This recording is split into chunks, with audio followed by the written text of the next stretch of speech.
Hello and welcome to another interesting episode of the CII podcast. As India sets its sights on becoming a global R&D powerhouse, collaboration between industry and academia has become not just important, but absolutely essential. From closing the innovation gap to developing a future-ready workforce and accelerating applied research, these partnerships form the backbone of a strong, self-reliant, and innovation-driven economy.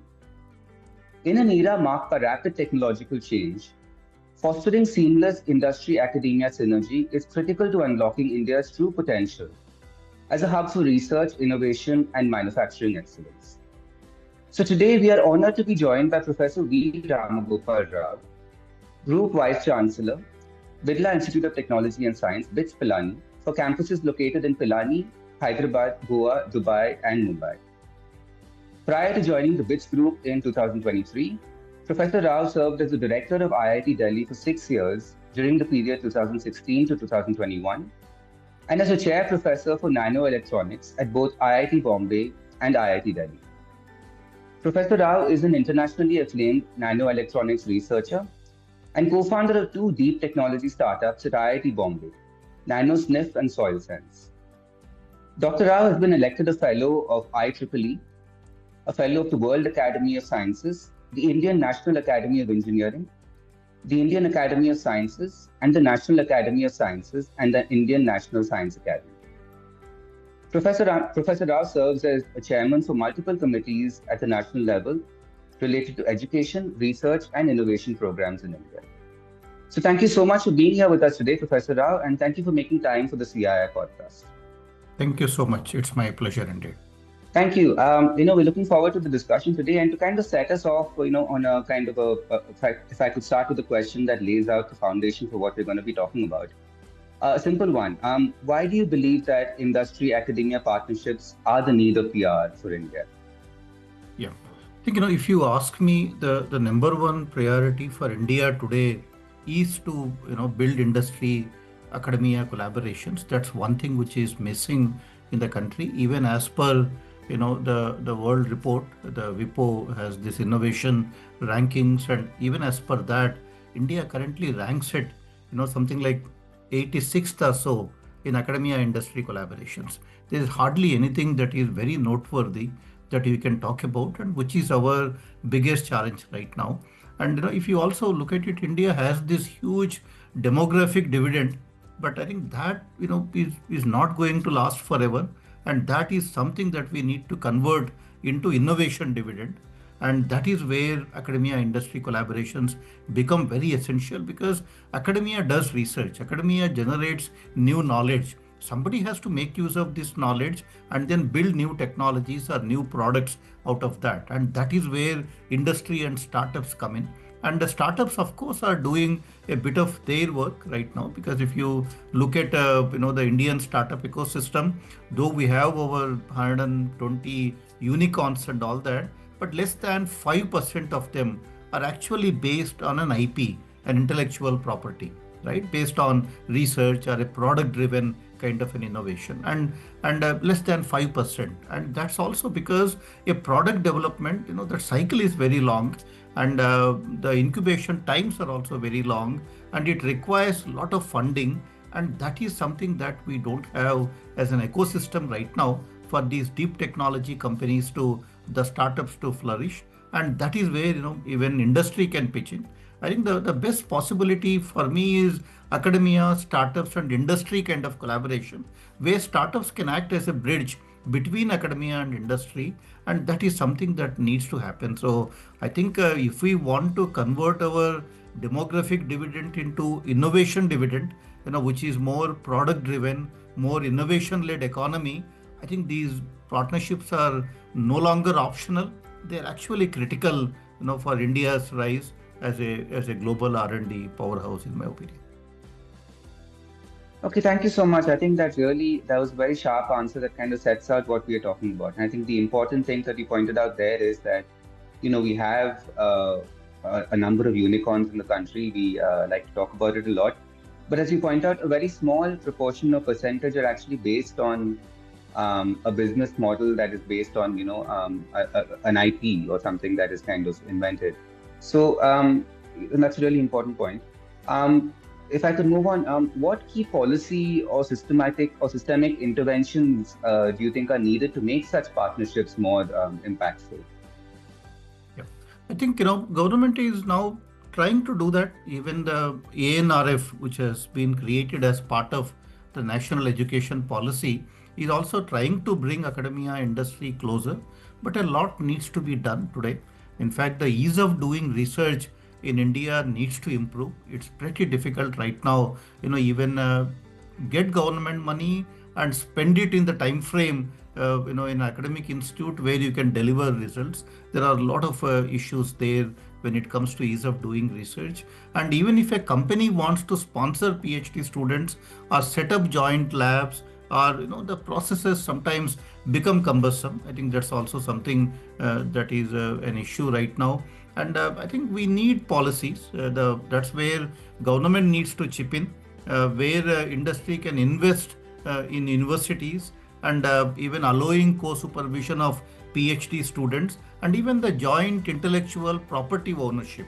In many institutions today, they have no idea how to even have that joint partnership of IP with industry, which is again a bit of a challenge. So while I would like to see more and more government funding coming in to incentivize industry academia kind of consortia sort of projects, right? But also a template. If government can come up with a very broad, a very forward looking kind of a template, how industry can collaborate with academia, what can be a template for an IP kind of sharing. I think some of these, if there is a sort of a template, which will also make life easier. So while government funding to for collaborations is welcome for academia and industry, but I think even in terms of policies, some guidelines coming from ANRF or the Principal Scientific Advisor's Office, I think some of them, when it comes to IP sharing or joint project ventures,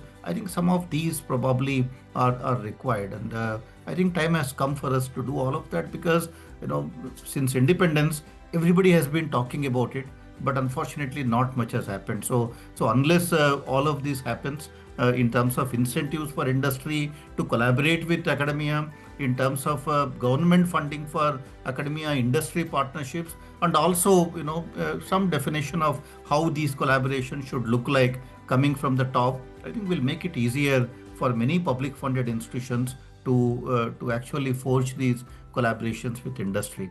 So I think that's something which needs to be done right now. Okay, thank you so much for that answer once again. I think important that you bring up that we've been talking about this for a long time. Perhaps some fragmented efforts have been made, but there's no real template, which is, I think, a good a way to look at it. A standard way of doing this, kind of guidelines and advisories, and set processes, if you like, which I think is really important. And so I'm sure we'll come back to that later. But I wanted to ask you, what role on the flip side, what role do you see startups and MSMEs playing in this collaborative ecosystem? In fact, India ranks third in the world today when it comes to startups.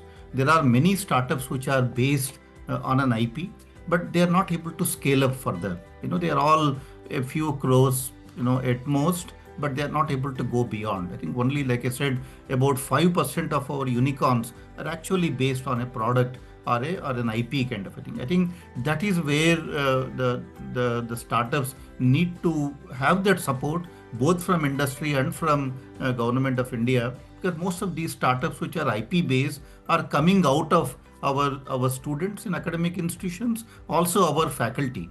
Sometimes they also don't know how to take these things forward when it comes to manufacturing, when it comes to certification, when it comes to developing the entire prototype, when it comes to doing the field tests. I think all of these become pretty challenging for an academic to pursue, and that is where we see that valley of death now for many of these startups. I think that is where I would like to see a collaborative kind of an approach, where if we can have industries to handhold these startups, starting from a technology readiness level 3 or 4, because that's what academia can do very well, a proof of concept.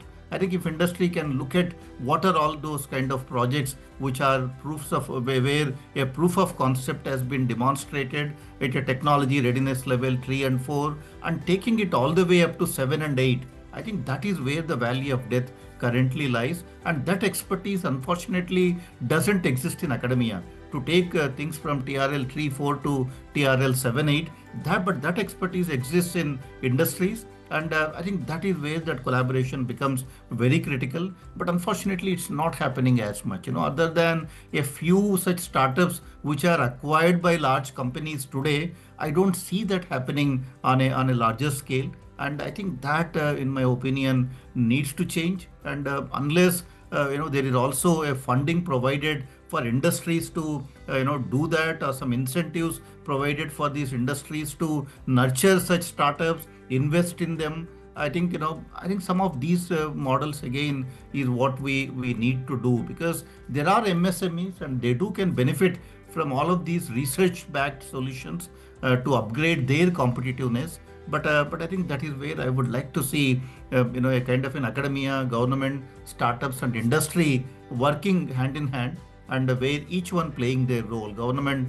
in terms of support and incentives, the industry in terms of improving the TRL from TRL 3-4 to TRL 7-8, and the MSMEs in terms of acting as a test bed, right? If you want to do large scale tests and all of that, they have a role to play in some of that. And startups, of course, in terms of innovation, because they are very agile, unlike the large companies, and they all have ideas. They have people who are very driven by passion and all of that. So I think that's a kind of a ecosystem that we need to create, and I do believe government has a role to play in bringing all these players together. In the absence of that, a lot of things are happening in academia, but you hardly ever hear about them, and you hardly ever see them reaching a certain stage where they start to make an impact. I think that valley of death today is pretty deep and pretty wide in fact,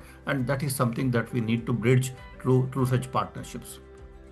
Okay, thank you for that answer once again. And then, just if I could ask you to just kind of sum up, we've been talking about this throughout the course of this conversation, but if I could ask you just to sum up, what do you see as the biggest challenges really in bridging this gap between industry and academia, and the challenges in kind of creating this ecosystem that we've been talking about?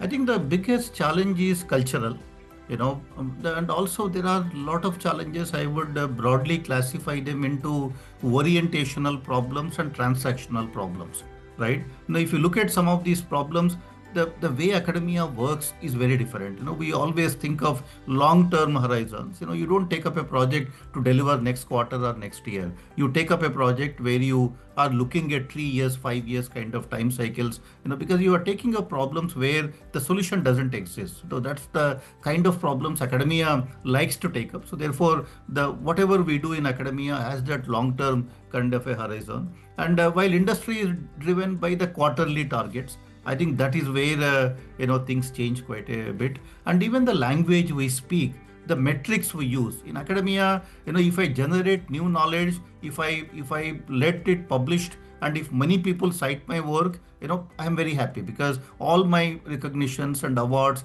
and everything depend on how many people have read, how many people have known my work, how many people have appreciated my work.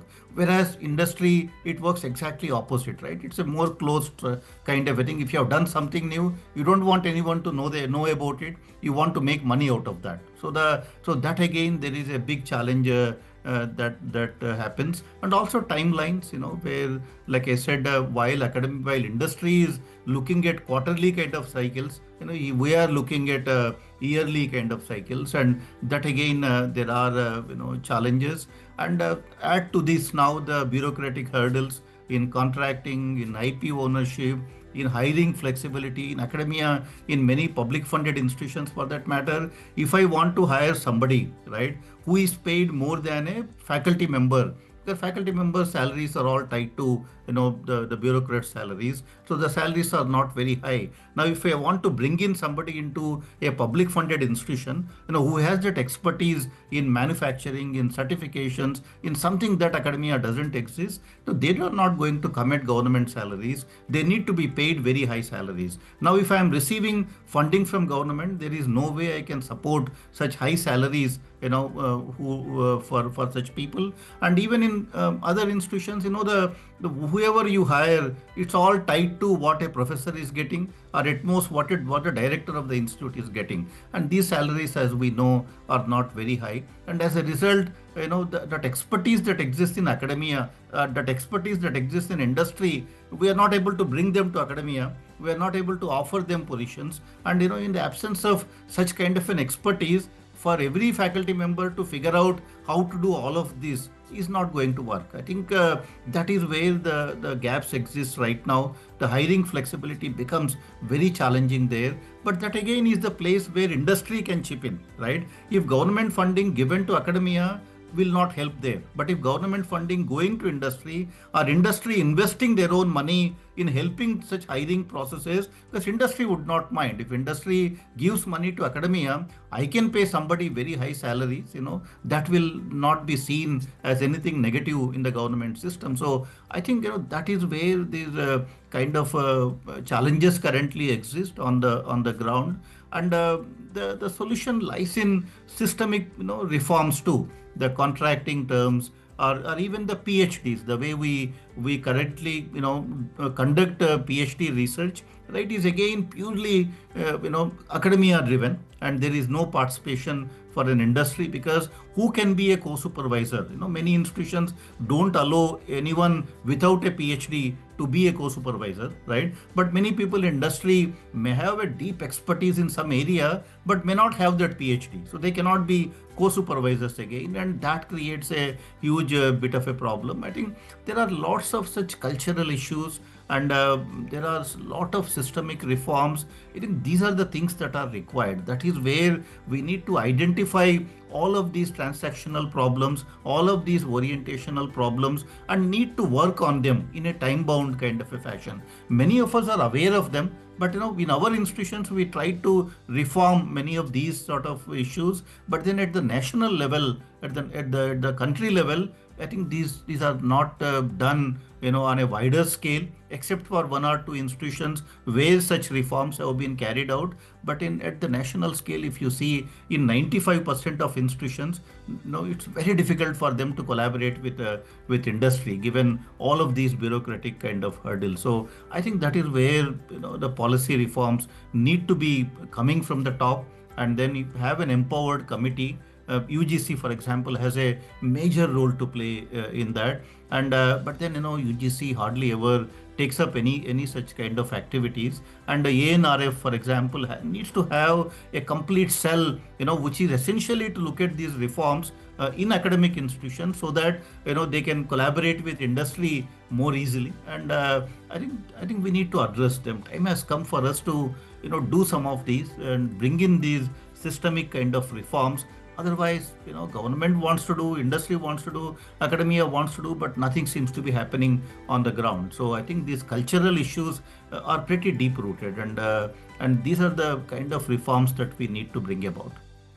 And I do believe CII has a major role to play in all of this, because CII now has all of these entities connected with them. So CII probably can take up some of these issues and drive such kind of reforms in the country.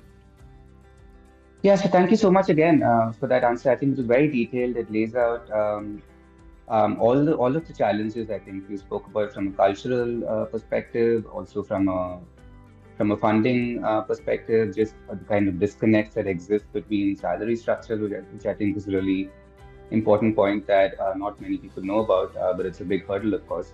And as you mentioned, as we kind of closed out, you were talking about different organizations and the role that they have to play.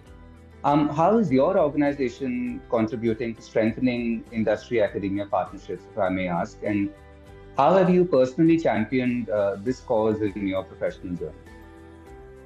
In fact, all my research, has always had industry support.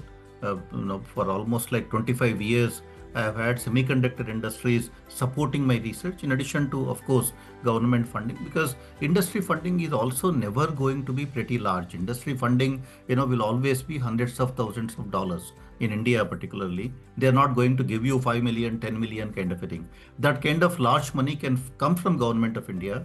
So with government of India programs, you create facilities, and with industry kind of funding, you take up research problems which can create solutions to whatever the industry is looking for. That is how I have always been working on, and in fact the technologies that I developed through joint IP with industry, right, that has reached now hundreds of millions of people all over the world. Hundreds of millions of chips in the world today have the IP that we developed jointly with Intel, for example, and also with Infineon. And that has happened because these industries have supported my research for a very long time. And almost, any large semiconductor industry you take, I would have had a project with them. I think that I have been doing very, very consciously. And in the two institutions that I headed, IIT Delhi and BITS Pilani, we have brought in a lot of reforms. At IIT Delhi, I realized that when an industry wants to collaborate with IIT Delhi, who do they approach? They don't even know whom to approach. So we actually created a Dean of Corporate Relations office there, and we created a corporate relations office with people hired who have that expertise of industry, working in industries. So we created a dean's position. We created we hired people in that office who have their entire expertise of working in industries. And we told them your salary will come from the funding that you generate. Initially for 3 years, institute will support you. But after that, you need to generate funds for through industry collaborations. And so some percentage of that money will be used to support your salaries and bonuses and other things. So that way, the more they work, the more projects they bring in, their salaries, their bonuses can also improve. And so it's a kind of a cost center that we created at IIT Delhi, and that drove the innovation quite a bit. In fact, when I became director of IIT Delhi, there were about 50 plus industries which were collaborating with IIT Delhi. When I left, it was like 350 plus industries collaborating with IIT Delhi. So that was what happened during the 6 years time, because of, we created that office and we said, your entire survival, your salaries depend on, getting industry to collaborate with IIT Delhi sort of a thing. So that made a huge impact there. And we also created a lot of startup programs where industries could come and participate, and that also made a huge difference. And we also oriented the PhD programs more towards startups, more towards developing products, and that also made a huge difference. And these are the kinds of things that we have also done at BITS Pilani. The last 2.5 years that I have been at BITS Pilani, we created a PhD program called PhD Impact. That Impact stands for industry mentored PhD in advanced and cutting edge technologies. And so where we said for every student under PhD Impact admitted, you need to have an industry sponsor, or you need to have an industry co-mentor, or you need to have industry providing the problem. So that is unless you have one or two of these criteria satisfied, you cannot admit a student under the PhD Impact program. And we launched it last year. We already have about 30 PhD students who are all mentored by industry, and we want to take that number to a few hundreds in the coming years. We also started another PhD program called PhD Drive. The drive there stands for deep tech research, innovation, and startups kind of a thing. So where again a PhD student joining the PhD Drive program, the end goal is to start a company. After 4 or 5 years of working on a problem, so you need to showcase that I have developed a product now, I have developed a prototype, and I am ready to start a company, or I have started a company. That is the end goal of this PhD program. While they will publish papers, file patents, but from the beginning we have oriented their work towards building a prototype. So therefore I always say that the output of these PhD drive students is a 3D, a three-dimensional, meaning a prototype, not a 2D, which is a paper, right? Otherwise, 99% of PhD programs end up, where PhD students publish papers and then move on. So we said, we need to go beyond 2D kind of output. You need to get into 3D where you build a prototype. And that again, we have over 25 PhD students now in the last 1 year. All of them are now receiving those inputs from industries, and we hope to see many of these PhD students end up, starting companies eventually, because even their project ideas don't start with basic research. They start at the point of TRL tree kind of a thing, where a faculty member out of research has already demonstrated a proof of concept, or a student has come into the program, we have already done a lot of work in a particular area. Now you start at that level, and with all the support that we are providing through alumni and industries, you take the TRL tree kind of a technology to TRL 7-8 as part of your PhD program, and then you incubate a company or you transfer it to an industry, and that is the kind of a transformation we brought about. So these two PhD programs are in line with what I strongly believe about our PhD programs needing reforms. The way PhD is done today is exactly how PhDs were done 50 years ago. You go, you do deep research, you publish a few papers, and then you graduate, which is good. I think generating new knowledge is always good, but time has come right now, where we have to also, because many students don't want to do that kind of research too. Many of them today want to do research so they can start a company, right? And so therefore we are creating pathways for these PhD programs for such individuals. The first time when we advertised for PhD drive, we received 1,300 applications, where students saying, I want to join this PhD program because I want to start a company. I have this idea, but I don't have a platform to work on this idea. So we received 1,300 such ideas, in the first cohort, and so we selected some, and that's what we are now doing. And also BITS runs these work integrated learning programs. We are among the largest three such initiatives in the world, not in India, where we have over 48,000 working professionals today registered for a degree with BITS Pilani through what we call the work integrated learning programs. 48,000 working professionals. We are connected with over 600 industries as part of this WIL program. And these are again the ways we connect with industries through PhD programs, through educational training kind of programs. And we are leveraging these platforms now for increased collaborations with industry. I have just appointed a director level person to champion our industry programs, and it's a director essentially to look at academia with the BITS Pilani industry collaborations. So I'm sure, I think in the years to come, I hope to see the industry partnerships overtaking almost anything that we do with government, because I want to see more industry involvement in the way BITS Pilani does its research, and we're already on our way to achieving that kind of a target. Thank you so much. I think really interesting to hear about all of these initiatives that you've piloted, and we know that the CII Global Summit on Industry Academia Partnerships for this year is going to be held on 5th December. So it's kind of coming up soon. How do you see this summit really impacting the innovation ecosystem in India? What is its potential, and how can the participants, whether they're from industry or academia or from startups, make the most of this summit if they're attending? I think this is a great summit. I'm also involved personally in designing the program and all of that. I think this is one summit where I would expect academia, industry, government and startups, all of them to participate and onto this one single platform. And the conversations that take place here, right, can shape policies, I think, which should be the end goal. It should also unlock collaborations, because this is the time when I would like to see a lot of academia industry collaborations agreements signed as part of that, and it should also seed long-term partnerships. I think this is what I would expect to happen out of out of the CII Global Summit on Industry Academia Partnerships. And I think for participants, this will be a great opportunity to network. After all, CII is the largest industry body in the country today, and with academia now becoming part of some of these initiatives, I think there cannot be a better platform to network with industries and to even share ideas on the successful models, and to even find the right collaborators. I think that is what I would expect to happen through this summit. And I think India needs to be counted among the world's top innovation ecosystems.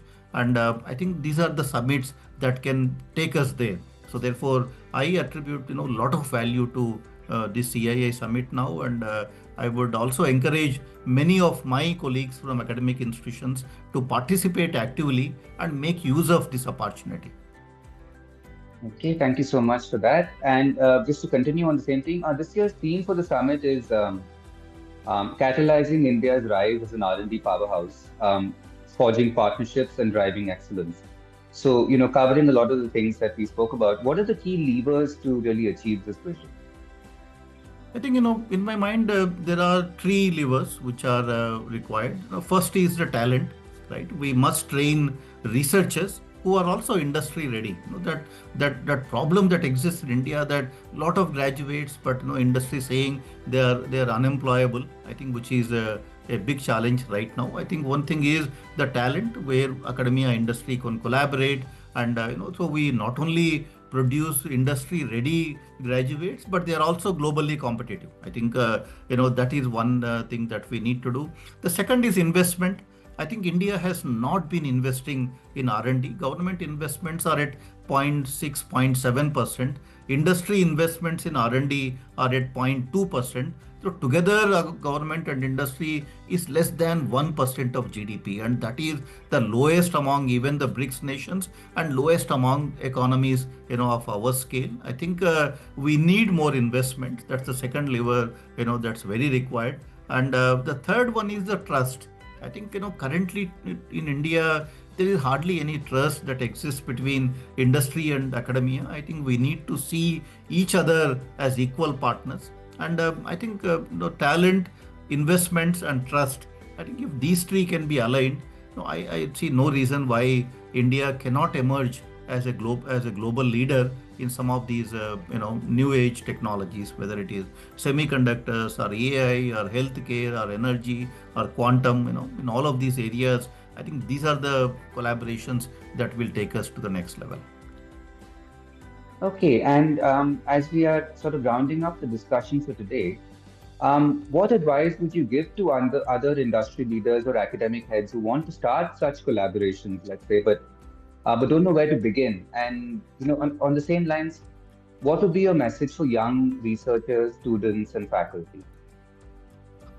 I think to me the advice to industry and academic leaders, particularly to my academic leaders is, start small, right? But start now. I think that needs to be the mantra, and we don't need big MOUs to make a big impact. I think we need to begin with joint projects. We need to begin with internships or co-supervised students. I think these are small steps that can be taken this year, right now. For the incoming batch of PhD students, look for an industry mentor, who can be involved in the work. And if your industry, take some internships, take some students for internships, and start some joint projects, which could be pretty small, to support a PhD student in India. Today, it doesn't cost much money. And with $10,000 per year per student, you can actually hire a student in any of the institutions in India, and you can be a co-mentor for the work and all of that.